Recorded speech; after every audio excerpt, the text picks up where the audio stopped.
starting with his birth, his dad almost got him named Beowulf, which is just a legendary start to begin with.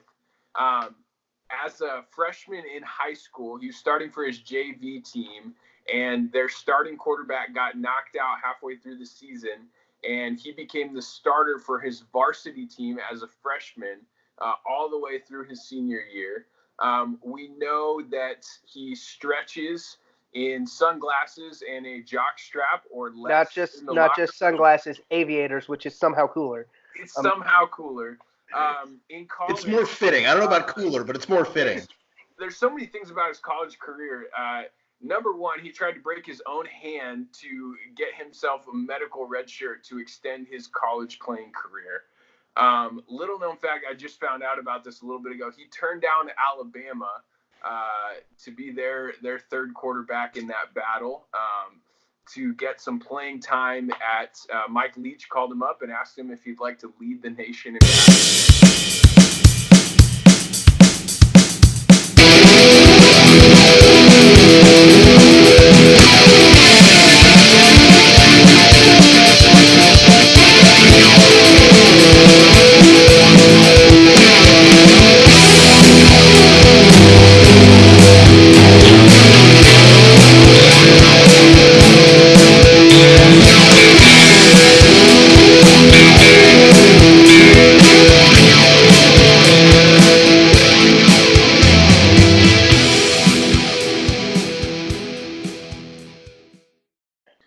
Welcome to Sports Den, the podcast. Thanks for joining in with us with a week of fantastic sports news. We got some great topics to cover this week. All right. So we're going to go ahead and jump in then, I guess. So a lot has happened in the realm of quarterback. I've lost track at the number of teams that are not starting this week. The quarterback that started the season for him, which I don't know if we've ever had this much attrition at quarterback position. So thoughts on some of the backup and quarterback replacements we have out there in the league this year so far? Yeah, it's really interesting. Let's just go through the list here. Mason Rudolph is going to be in for Ben Roethlisberger. We have the legend of Minshew. What's his first name? Gardner Minshew. We'll get to that later. The legend we don't have a name for. Yep. Because he's now a meme. Sean Payton has yet to name a starter between Taysom Hill and Teddy Bridgewater, which I love me some Teddy. So Teddy is Drew Brees light. It's easy. To me, that's an easy pick. It should be Teddy. Absolutely. The Jets are on their third quarterback. I think the Jets grabbed someone from behind Home Depot to play quarterback. Yeah. So Patriots grab wide receivers. The Jets are just putting anybody back there. Then we have who else am I missing here, guys? The Giants bench. Josh Rosen named starter this week. Yeah. Daniel will be starting. Is Cam gonna rest a week with his foot? Yes. Is that what you were saying? He's out. So. He's out. Yeah. So Kyle Allen is starting. Yeah, one. It's really interesting. I think that I think it's actually good for the league in a weird way, because you're seeing a lot of these old quarterbacks that are going down, and nobody wants to see them go down. But at the same time, it's always fun to see a fresh face on an old team. You know what I'm saying? Yes, Drew Brees going down, but it's like, okay, Drew Brees is 38 years old, 40 years old, or whatever. He's going to retire soon, so let's just get a glimpse of the future here for a second and get excited about something. So, if you're a Jags fan, how can you not be excited about what Minshew is putting up right now? I can tell you how you cannot be excited about that is Nick Foles' salary. Yeah. But hey, he can win you a Super Bowl. Minshew just needs to get through the regular season. And then you put Foles in for the playoffs, and you're golden. There you go. Yeah. Just get to 9 wins, and Let Minshew be the Brock Osweiler to the Peyton Manning, and so. So I guess to expand more on this, go ahead. Which which of these replacement quarterbacks do you see? I guess we can break it up into two ways. Which of the individual quarterbacks is going to have the most success, or which of the teams that are going to be led by a backup quarterback is going to have the most success? Yeah, that's a good question. I think I want Not to. the Giants. I think Teddy in New Orleans is going to. I don't think there is a huge. Don't get me wrong. There's a huge drop off between Drew Brees and anybody, but as far as the other drop offs go, I think the Saints are set up with a solid defense and Kamara to potentially still win 10 games. That's the thing. The Saints have the best pieces around their backup quarterback of those ones. And we've already seen Teddy have some success. Right. Yep. Like we know he's capable of doing it.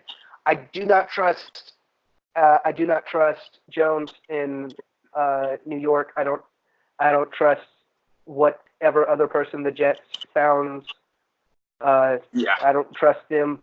What is his name? Falk. I don't trust the Jets with their starter. I didn't trust. No, let's be honest. I didn't trust either one of the starters. I think Mason could actually be halfway decent. That's the one that I was really looking at. As pieces around him, he's got fantastic pieces. Mm-hmm. To rewind it even further, let me just. If we're going to count Jacoby Brissett, I think the Colts are going to be. Oh yeah. The best out of even the Saints. I would pick the Colts as the team with the most to maybe contend for. Their division is awful. They have the chance. If Brissett can be above average, I mean, they were supposed to be contenders, if I'm not mistaken. So if Brissett can be above in that average, division, of course, that's a good team. That's a good team. Well, let's put it this way: you've got like we were talking about. My only issue with that is we were talking about the drop off from your starter to your backup being big.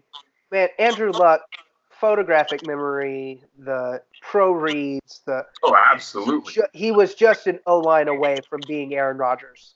Mm-hmm. Is really all it was. And don't get me wrong, I like Jacoby. I think in terms of pure talent, out of all of the backups we were listing, he's probably the best. Probably, yeah. Out of all those. But I think there's a much bigger drop off between Andrew Luck and Jacoby Brissett than Drew Brees to Teddy Bridgewater. So do you like Brissett better than Bridgewater right now? If you were to rank your backups that are starting, I think yes. I think I like Brissett skill set more. Sure. I don't know that it's a system fit as much as I like Bridgewater. Gotcha. I can see that. Yeah. The Colts just have to lean on their defense right now. Yeah. Darius Leonard is a beast. They've got some pieces. Ebron is good, and T.Y. Hilton is good. Marlon Mack off to a good start. That was my next point. This is Marlon Mack's time to step up and be the leader Yeah. on that. Yeah. As the Residents Broncos fan, I mean, we joked before we started this call of I'm the only one whose team has actually won a Super Bowl recently, but we won the Super Bowl on running the ball and defense. And you had Peyton Manning, all right, who had one of the worst quarterback years ever. Let's be honest here. Yes, there's a leadership role, but let's be honest. Team can win. A team can win defense and running. Yeah. Their defense was so good, it made my I make this joke every year. I think, is this the year I can finally become a Houston Texans fan? Because I love everything else about Houston sports, but the Texans, they kill me. But it made me almost think, dude, that Osweiler kid, he had a lot of success. I don't think he was that good, but he had a lot of success. And then maybe, nope, never mind. So. So, as the Residents Bills fan, it feels good to know that my second-year quarterback actually looks like a model of stability right now. Not Baker. Yeah, when was the last time you've been able to say you've had quarterback stability in the Bills? Jim Kelly, It's the 96 when he Jim Kelly. Yeah, I mean, I was a huge Doug Flutie fan, but like the Bills did him dirty too. So Yeah. this is the best. This is the best quarterback we've had since Jim Kelly, and we get to play. Which isn't saying much, but and then we get the Bengals' worst pass defense this week. So I actually started him in fantasy. Just Yeah, I would have done that too if I had him. Well, depending on who my starting quarterback was. Yeah. So go ahead. Let's jump to Minch Mania, right? Yes, please. Like, it's the best thing ever. This insane personality just gets a shot. Can I just run through the legend of him? Yes, go ahead. Starting with his birth, his dad almost got him named Beowulf, which is just a legendary start to begin with. As a freshman in high school, he was starting for his JV team, and their starting quarterback got knocked out halfway through the season, and he became the starter for his varsity team as a freshman all the way through his senior year. We know that he stretches in sunglasses and a jock strap or less. Not just sunglasses, aviators, which is somehow cooler. It's somehow cooler. In college, it's more fitting. I don't know about cooler, but it's more fitting. There's so many things about his college career. Number one, he tried to break his own hand to get himself a medical red shirt to extend his college playing career. Little known fact, I just found out about this a little bit ago. He turned down Alabama to be their third quarterback in that battle. To get some playing time at Mike Leach called him up and asked him if he'd like to lead the nation in passing. Obviously, he ended up fifth for Heisman. Broke Jared Goff's Pac-12 record in yardage, won 11 games that year, 367 yards per game, led the nation in that. And he slept on a $10 used mattress from the Facebook Marketplace last year. So, I mean, what else? You've seen his facial hair. You've seen, like, what else can add to the legend that is Gardner Minshew? He plays in Florida in the year of the Florida Man meme. Yes. He is Florida Man. Listen, if he wins, let's say he reels off 5 or 6 wins in a row for the Jags, this could get to Linsanity levels. Oh, absolutely. Yeah. Absolutely. So, like, let's just put this into perspective. Northwest Mississippi Community College, which is like an hour from where I live right now, and is a nothing, is trending on Wikipedia right now because it's where he started his college career. Yep. Like, this is how big of a deal he's become. And it's like, so I watched the game last night. It's not that he was all that good. It's just his personality is awesome. If you had to, like, his personality is so great that people are like, this just needs to start over Nick Foles when Nick Foles comes back. No. Let's be serious here. Nick Foles is like 6'6", 240, was supposed to play, like, actually had more offers when he started to play basketball than football because, like, Baylor wanted him to be a power forward. Like, it's just, he's got this awesome body for playing quarterback. He's tall. He's got an arm. He's everything you want to have in a starting quarterback as far as the measurable is Nick Foles. And then there's Gardner Minshew, who's pretty short for the position, runs around a lot. We know that doesn't usually lead to a long career. But, dude, his personality's awesome. The mustache, everything. Here's my question. If you are the Jaguars, and let's say you are 8-4, and you're 8-4, you're in the middle of the playoff race, and Nick Foles is ready to come back, do you put him back? In a division where 9 wins or even 8 wins could actually win the division this year. Right. I wouldn't put him back because it's a collarbone, man. Yeah, I mean, that's until necessary. No, I'd be pulling a red shirt this year. It's a collarbone, like that. We've seen those shoulder neck injuries get really hairy. I don't care. I don't care what the record is. This is a lost season for Nick Foles. He would. I have no doubt he'll win the starting position back. next year if it's actually a competition. But man, dude, I'm holding you out all year. Sorry. Okay. Yeah. Mhm. Maybe the other follow-up question is, what will be the team that will overpay for him in 2 years? I think the Redskins, when they realize that Dwayne Haskins is a bum. That's the thing. How it can't take that long to realize that. Let's see. In 2 years, Eli will theoretically be off the books for the Giants. That's something. And where better for someone with that personality to play than New York or True. New Jersey? We've had week 2, we've had one game of week 3. It is time for way too early league awards and hot picks. So what do we got? Who's MVP? Who's the rookie of the year? Who's the most biggest bust of everybody? Who's winning the Super Bowl? Guarantee you can put it on the map after 2 weeks. Start off. You know you want to start it. All right, so MVP, obviously, I'm looking at the numbers. Mahomes is the favorite to repeat. Yep. But there is a man who It's very is fast. leading America's team, who is and You who knew it was will coming, not Ryan. slow down. And Dak Prescott is gunning for it. No, like seriously, Dak doesn't have the long arm like Mahomes does. But at some point, winning is going to cover everything. And this division looks bad, other than the Cowboys and the Eagles. And now, the Cowboys and Eagles may be the two best teams in football right now. But we know Wentz. Wentz doesn't play full years. We know it. He doesn't make it through a season. And their best receiver this weekend is Nelson Aguilar. Ooh, Possibly. that's going to be. So, Yeah, and then we're really going to see some big numbers from Dak because who are they playing this week? Miami. So we're going to see some massive numbers.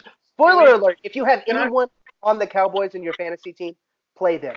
Can we hold on a second? Can you list the 2 defenses the Cowboys have played this year?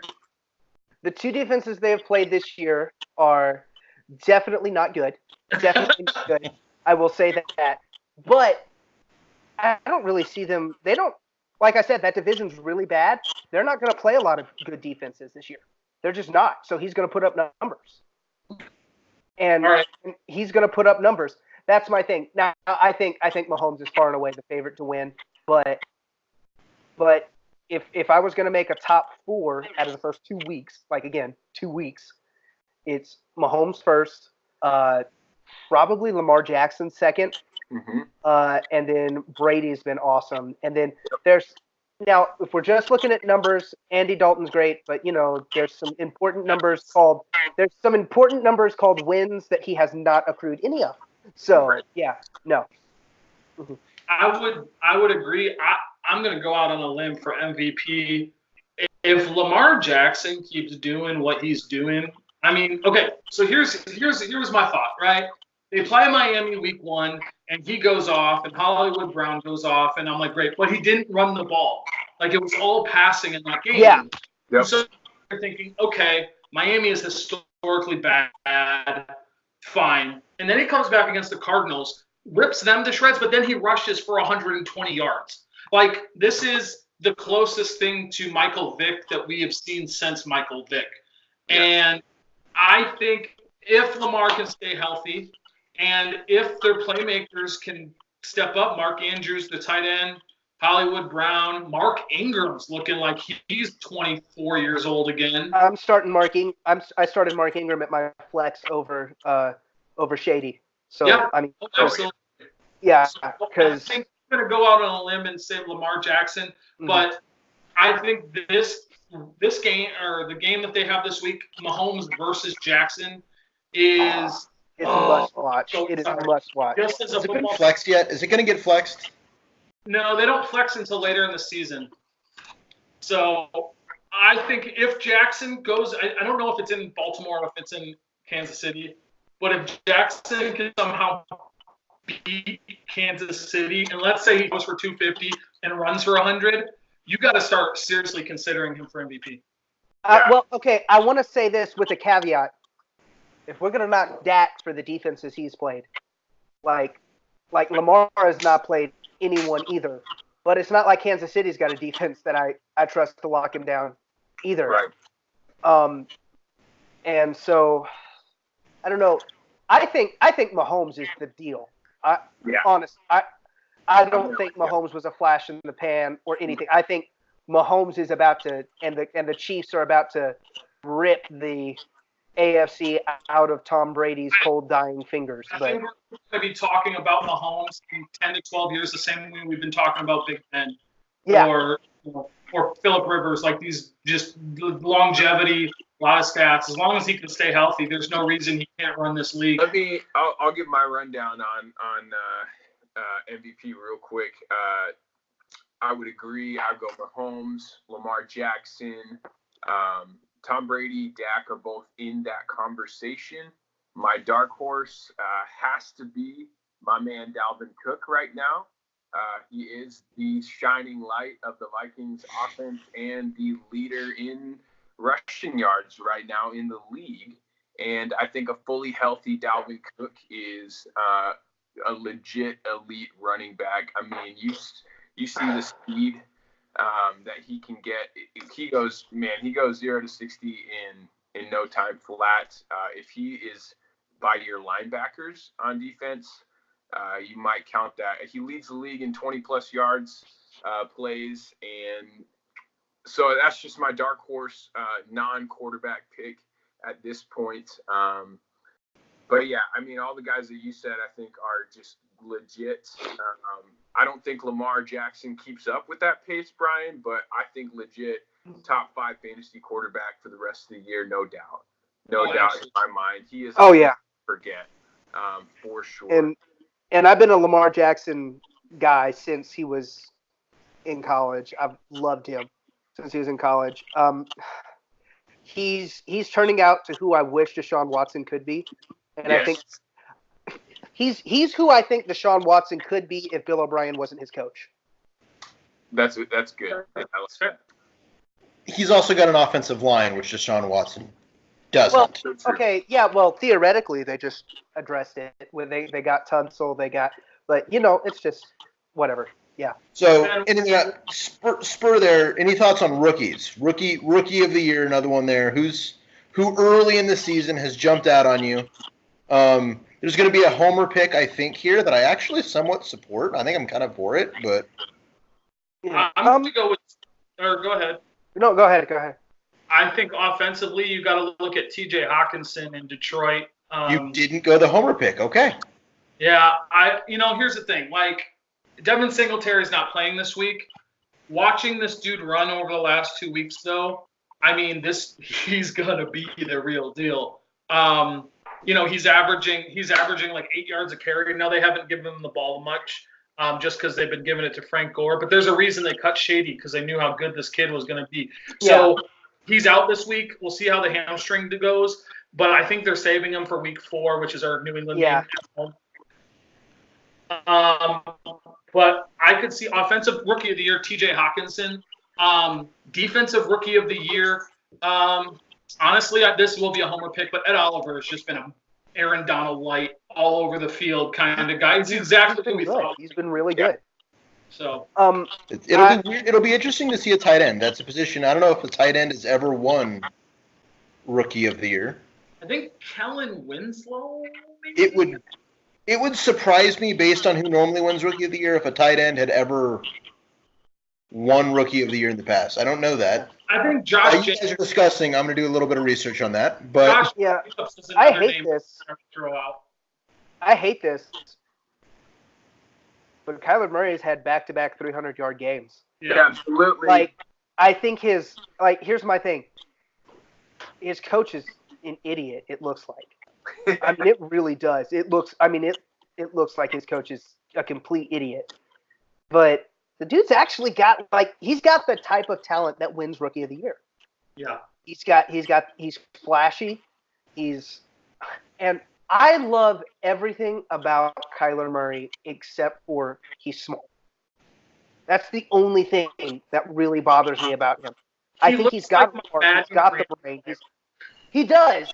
He looks like the Madden created player that you make. That's like, there's no way. I think he's listed at what 5'11". There's no way he's Something like 5'11". that. He's like, I think he measures 5'9", 5'10". Yeah. yeah. There's no way he's as tall as he's listed. He looks so small. He is. And I just, but I want to root for him. Like, and he's done really good for being in a really crappy situation. Like, David Johnson's not helping him. Like, there's not really anything helping him. Now, granted, that might be because his coach just loves to have 5 out, but yeah, like, it's just he's done a lot better than I expected him to do. I'm all aboard the Kyler train. 4th in passing yards before the Thursday night game. He needs to improve his accuracy a little bit. But I saw him play in the preseason against the Vikings, and he does look small out there, but there were some plays where you're like, wow, he can be something special. He can be the Lamar Jackson, Pat Mahomes like conversation and I think in 5 years he is the legit elite quarterback. I mean, you're seeing what he's doing with Larry Fitzgerald and Christian Kirk as his wideouts. He's been sacked a bit, and we haven't seen a lot of his run game, which I've been surprised about, but not surprised at the same time because, like you said, game planning has been really weird for them. But the only other player to start 2 games for their first 2 starts and throw over 300 yards in back-to-back games, Cam Newton. And we know how his career had turned out at the beginning. I mean, he was a legit quarterback. He was definitely the prototype mobile quarterback that could pass it downfield. And I would argue when Cam's healthy, he's still a top 10 quarterback. Yeah, the problem is when Cam's healthy. And that being's a question too. Living in Arizona, I was listening to Arizona Sports Talk Radio for just a minute or so, and they immediately compared, Kyler Murray to Cam Newton to Andrew Luck to all these other mobile running quarterbacks. And they're like, well, these guys aren't staying healthy. These guys are much, much bigger than Kyler Murray. They can't stay healthy. We've got a little guy that we're going to ask to stay healthy. It's going to be interesting seeing going forward. Kyler's path to success is Russell Wilson. Yeah, I was going to say Russell Wilson, Drew Brees have broken that mold, I think. Kyler Murray. If Kyler Murray is Russell Wilson, Kyler Murray's worth that number 1 pick. Yeah, he's Russell Wilson. He's 100%, and Russell Wilson also dark horse. And I'm saying all this, Longhorns proud. I want to hate Kyler because but Kyler went to I think he went to school in Allen, Texas, and that was right up the road from where I was living in Dallas, and being around the Dallas high school kind of media and seeing him play a couple of times, watching him play in high school, it was interesting because he was like a man among boys. He was the fastest person on the field at all times, and then even in college, it felt the same way. And then now we're forgetting this guy was a major prospect at shortstop. And that's lateral quickness. 9th overall. First round. Yeah. Both sports. Yeah. So before we get the final thing of 2 weeks in, get your Super Bowl pick, I did just do a quick look. There was 1 tight end that was selected for Rookie of the Year in 73, I believe. So yeah, this was a while ago, and it was Charlie spelt very differently, but Charlie Young, who's a tight end for the Philadelphia Eagles. Never heard. So that's a Wikipedia fact for you. So if it's wrong, we all know it's Wikipedia. So Super Bowl picks 2 weeks in. You can give me 2 AFC teams who are going to meet in the AFC Championship, or in 2 NFC, or if you just want to give me 2 Super Bowl or a Super Bowl winner, whichever you got. Let me see what you got. Buffalo versus Cleveland. Just kidding. Okay, go ahead. Get it out of the way quick. No. Okay. I'm going to go Kansas City and Baltimore in the AFC Championship game. And I got Kansas City winning. And then in the NFC, I'm going to go Packers-Cowboys in the NFC Championship game with the Packers winning that game. So, and then I have Kansas City over Green Bay. Mm-hmm. Here's my thing. So I don't see any outcome in the AFC other than Chiefs Packers. I don't those two. Wait, I think I picked Chiefs who? Patriots. I don't know why I said Packers. Yeah. My brain just died. Sorry. I don't see any outcome other than Chiefs Patriots. I think the Packers look strong. I think the problem with the NFC is the two best teams in the NFC are in the same division, and it's the Eagles and the Cowboys. I mean, the Eagles are 1-1, bro. Like they lost to Atlanta. Yeah, but not all losses are equal. Does that make sense? Does it make I think the Eagles are playing below they're banged up. The Eagles are banged up, especially in their receiving core. And when you've got a pocket quarterback, doesn't really matter that he can hit dots on everyone if the guys can't even get open. So again, not all losses are made equal. I don't trust the Eagles to not mess around and win out towards the end once they start to get healthy. It's just, again, do they get healthy? I don't. But I think Packers Cowboys. I agree with you on that as it stands now. But the Eagles scare me if they get healthy. So who's your Super Bowl? My Super Bowl as it stands now. Is I'm not gonna bet against the Patriots. I'm sorry. I've been burned too many times. I'm not gonna bet against the Patriots, and probably. I'm sorry if the Cowboys don't make it this year. What are they doing? Because this is primed for it. But again, knowing the Cowboys, we'll probably win. We'll probably win one playoff game and then be done. NFC is a toss-up. It's such the top 6 to 8 teams. I think by the end of the season will be very different than what it is right now. Granted, we're only 2 games in, but man, that's not the question. The question is to make an irrational pick 2 weeks in. The irrational pick for me is still the Vikings, obviously, because they've got to find a quarterback. And so unless Dalvin Cook rushes for like 3,000 yards this year, that's how we balance it out. But Sean, let me ask you a question real quick.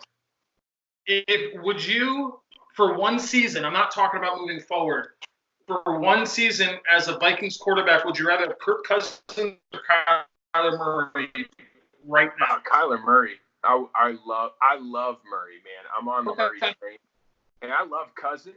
Like I am. It's hard to defend him, but I love him, and I think he's still a solid. I mean, he was a top 12 fantasy quarterback last year. And my thing with Cousins is Cousins is an average quarterback talent, but he's a good locker room presence. Yes. Right. Yep. He's a great leader. So we'll see. But I think the NFC North is still up for grabs. Obviously, Green Bay's defense is surprising everybody right now. Dude. But their offense is floundering enough that it's still up for grabs. It's still up for grabs. That's my thing. I don't trust that it's going to stay floundering. Right. I don't.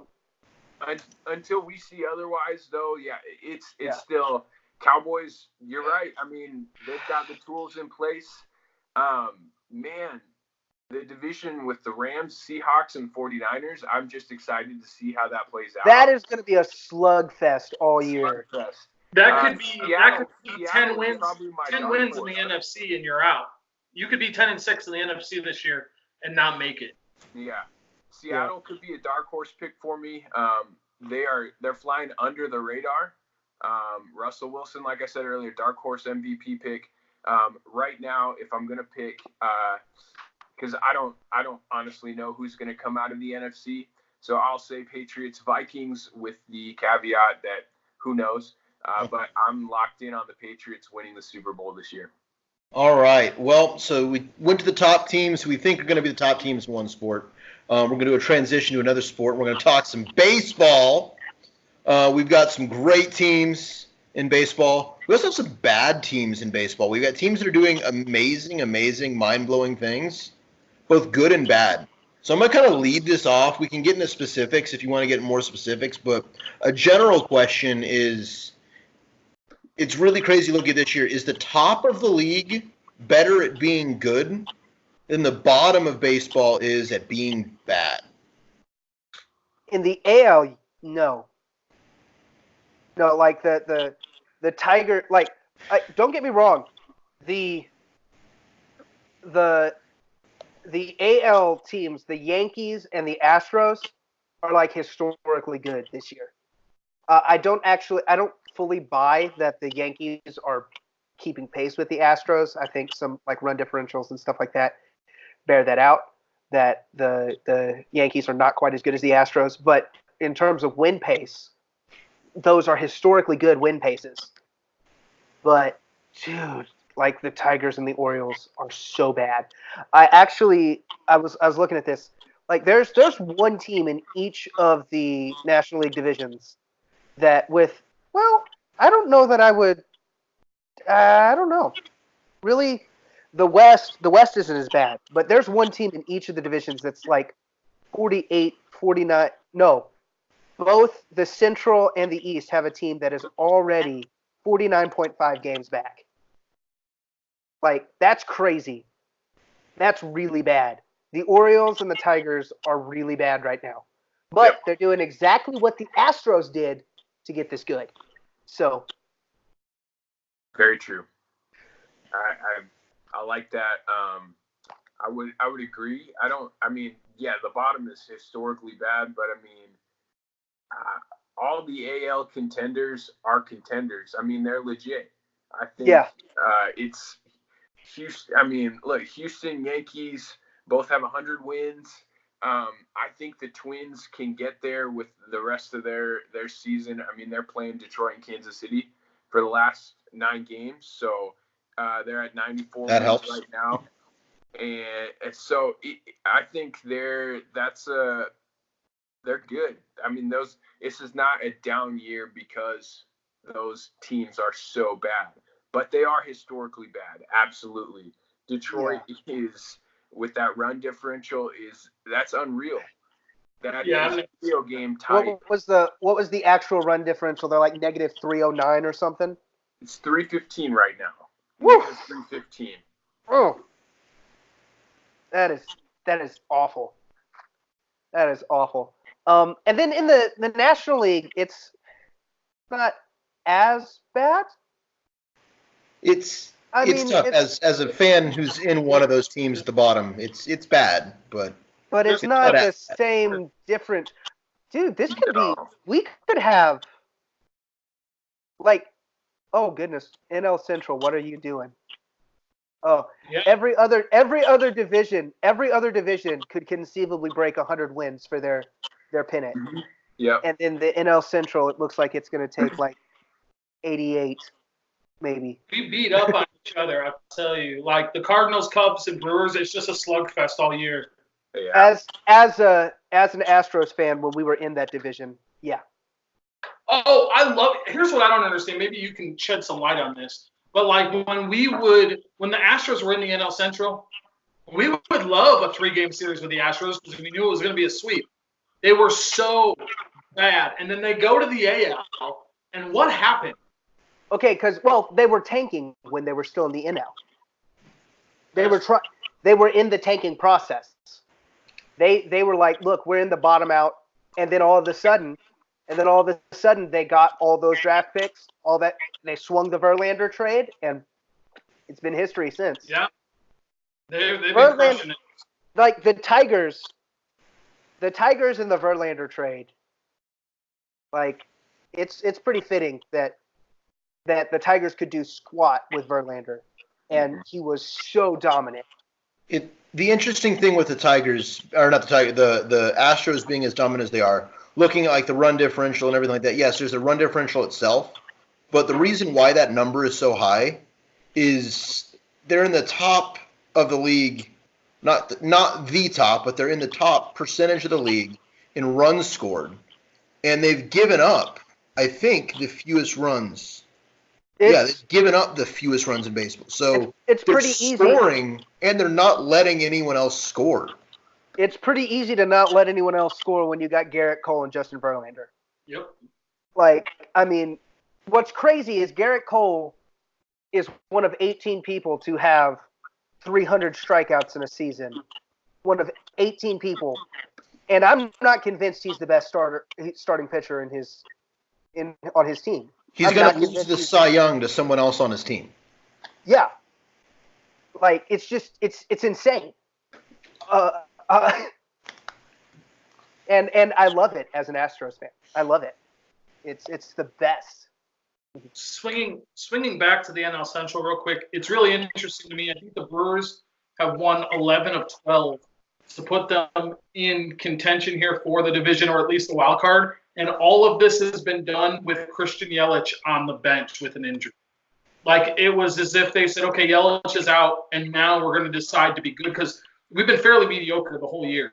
Like a little bit above 500, and then Yelich gets hurt, and they go 11 of 12 and can very well win the Central. They're probably not going to win the Central. It'll probably be a wild card with either Washington or Chicago. But I'm just, as a Brewers fan, I'm pretty stoked that we're probably making the playoffs at this point. I would love a Twins Brewers World Series would just make my life. Like, that would be the coolest. That would be awesome. I would love Twins Braves. Yeah. And MLB would hate it.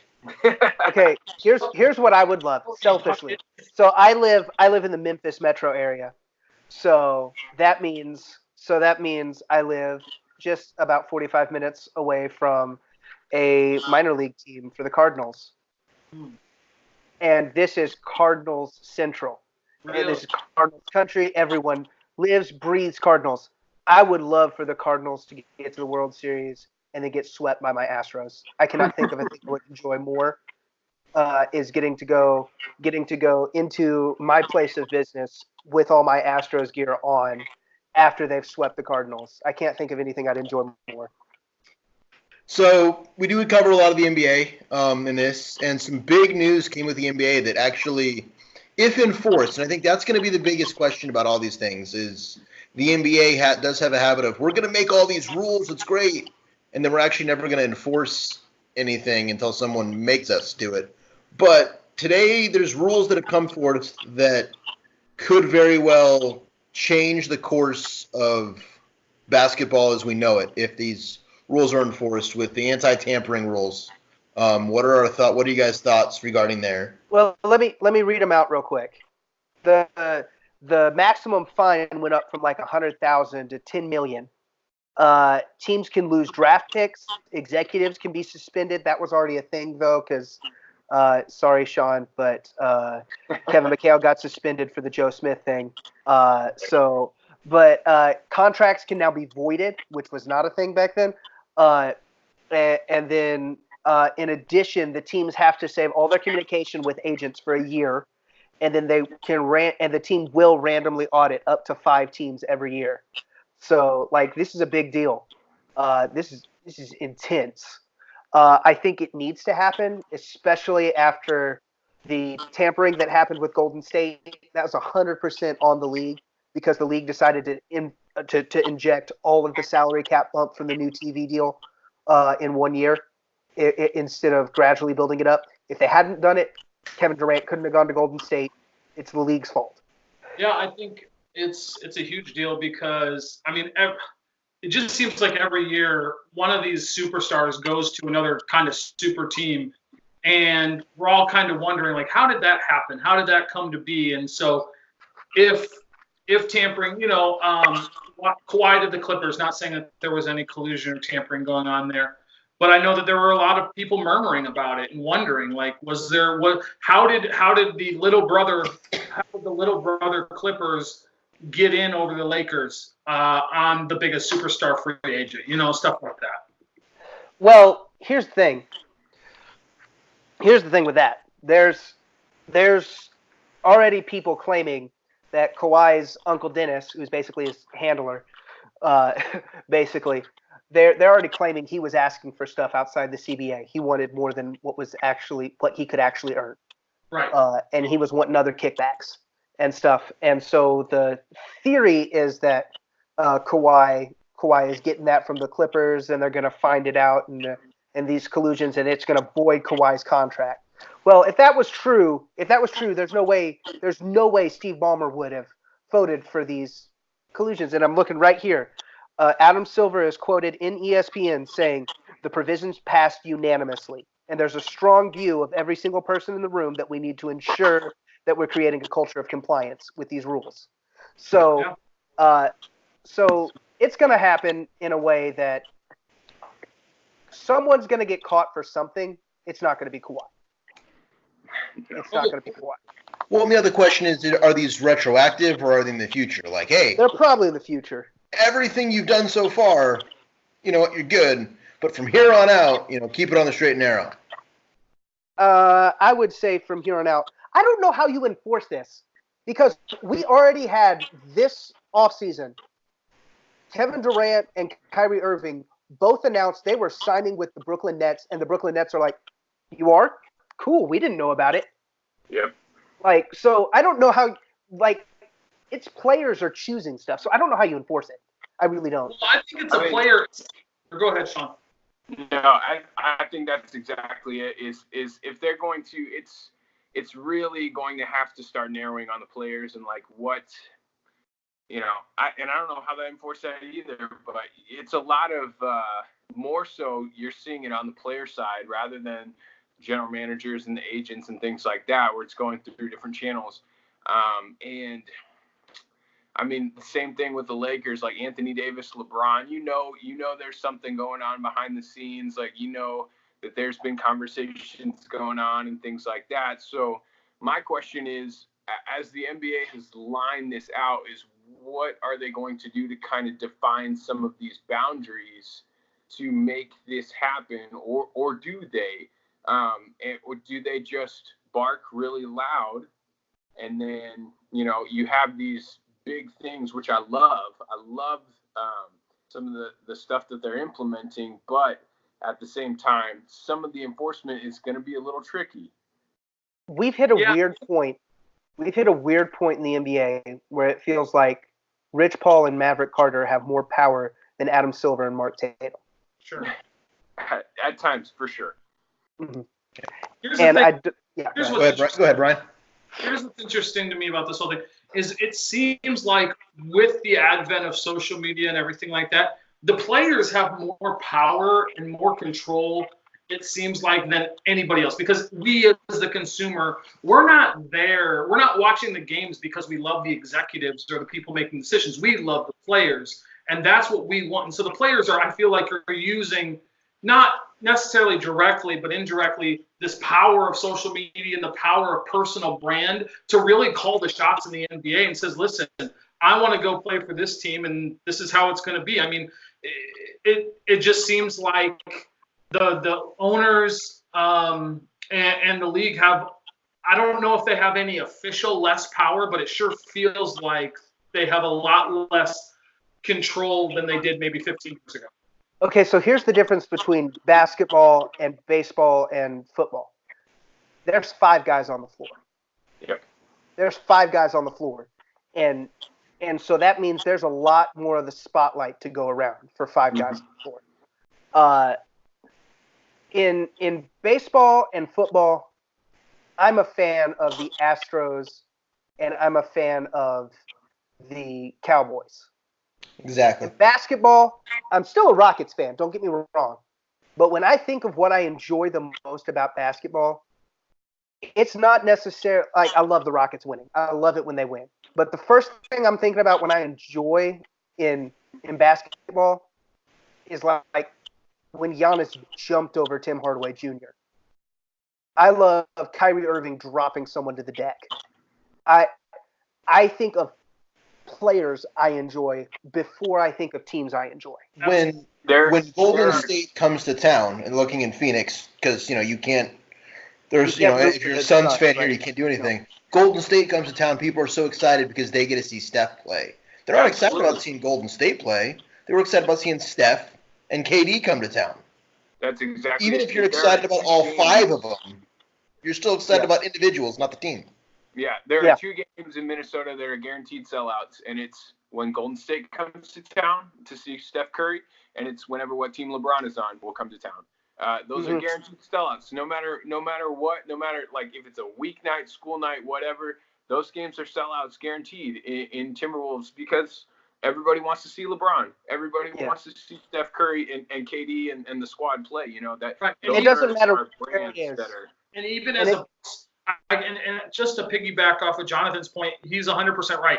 Like I've been a Bucks fan my whole life, but it's always taken a back seat because we've never had a superstar, right? We've never had that guy growing up. So I always feel like, oh, what's your favorite basketball team? Well, I like the Bucks. I mean, I like Ray Allen or I like Desmond Mason or whoever. But like now, I put on the Bucks game to watch Giannis play, and whoever the other 4 guys on the court, whoever we have. There's an analytical side of me that really hopes we can put a group of 5 together that will work well with Giannis because I'm there to see Giannis and I'm there to see the Bucks win because of him. I'm there with you, man. I'm there with you. And I'm the same way about James Harden. I think the worst thing that happened with basketball is it started that, and teams have been able to win championships like that.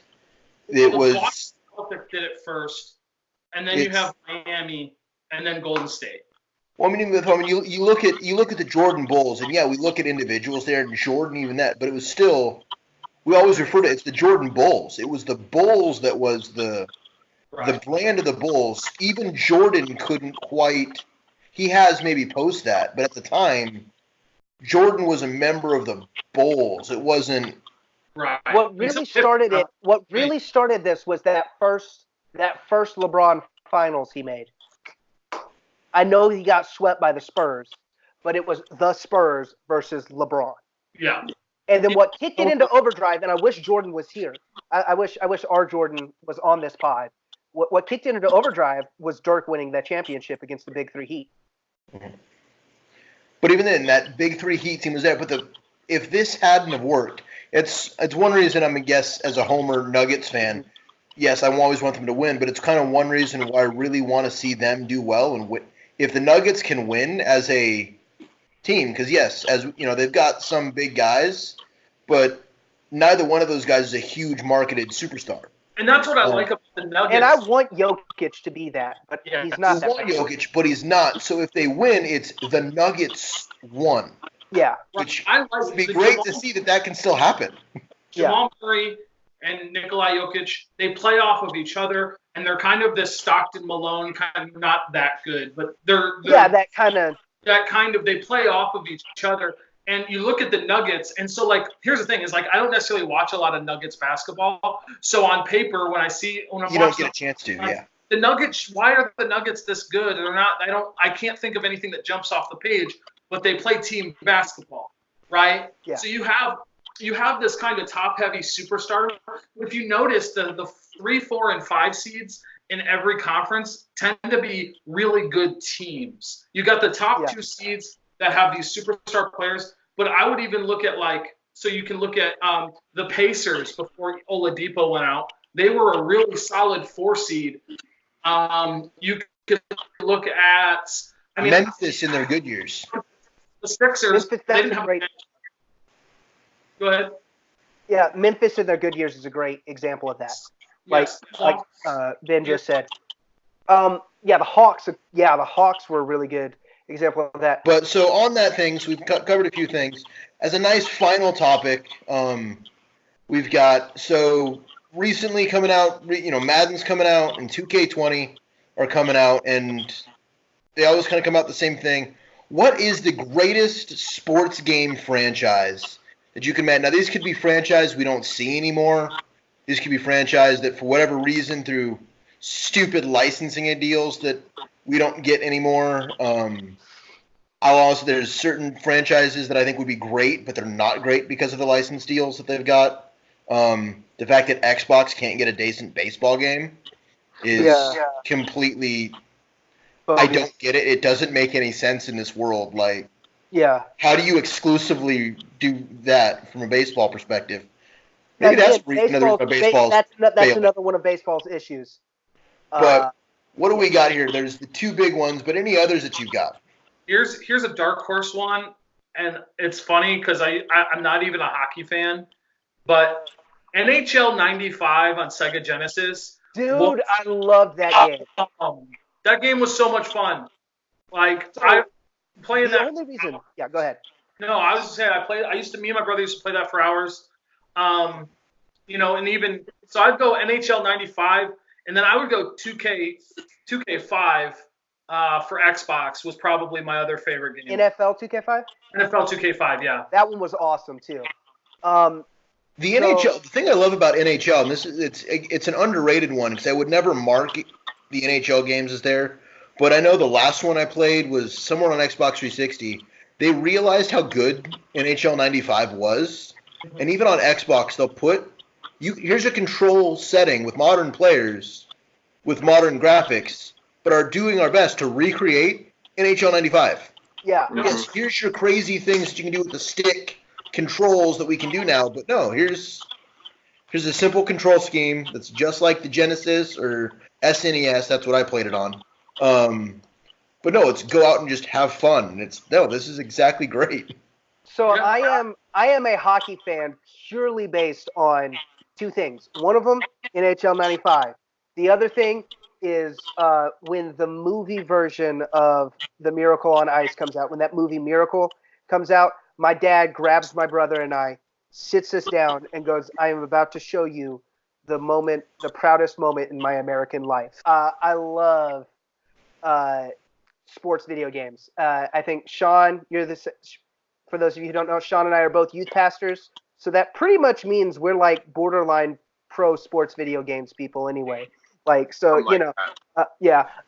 so I spent a little bit of time doing some research on this today. I played a couple hours of both NBA 2K20 and Madden 20 today.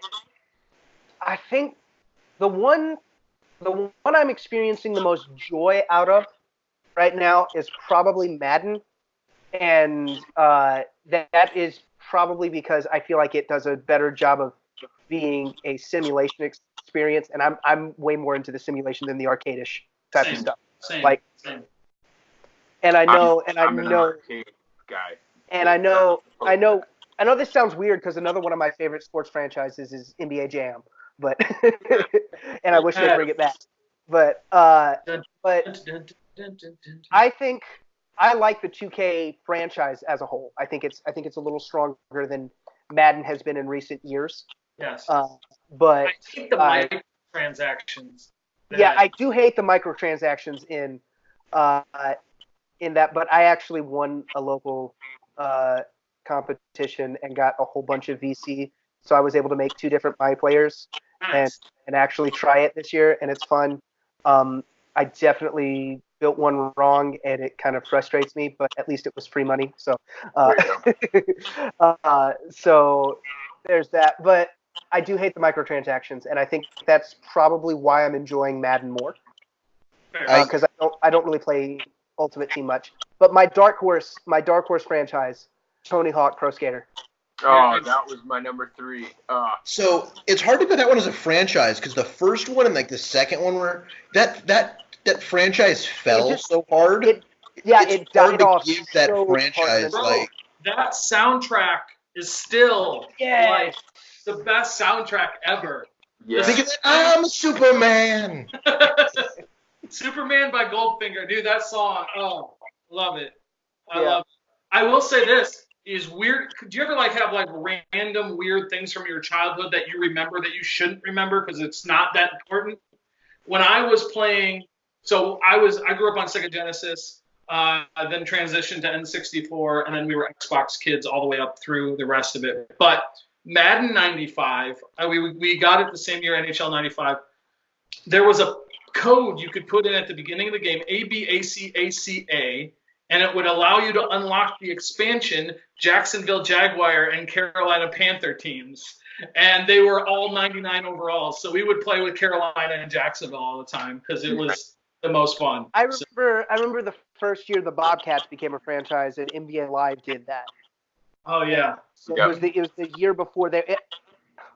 I'm wanting to say, yeah. So it was 03, 04, I think, because Yeah, I remember LeBron being like a 68 overall, and which sounds just ridiculous, but yeah. I think, yeah, Tony Hawk died quick is I think the issue with that one. Sean, An issue that I've got. Oh yeah, go ahead, Sean. Yeah, no worries. I would agree with that Tony Hawk assessment.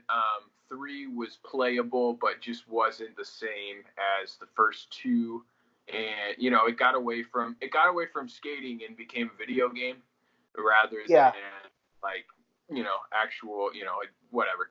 But it real quickly my top franchises. First one I played was NBA Live, so that will always have a good start in my heart. Live 98 was definitely the first. Mine was Live 99. That's the first sports video game I remember actually playing. Keith Van Horn on the cover. 99 was Tim Duncan on the cover. Yeah, and then the year before that was Antoine Walker. And then I think the year before that was Van Horn, if I'm not mistaken. I remember like going back and playing the back catalog. Yes. Of games, but the first one I actually remember playing was NBA Live 99. Loved it. So I loved the Live series before it crashed and burned. But I love sports like the arcade games. So my favorite franchise I would have to say is NFL Blitz. Oh yes. I'm absolutely obsessed, and I would play the Detroit Lions with Barry Sanders, and I would screen pass it to Barry Sanders almost every play, or utilize the play crisscross. If you on that pick 9 plays, it's playbook and suicide blitz.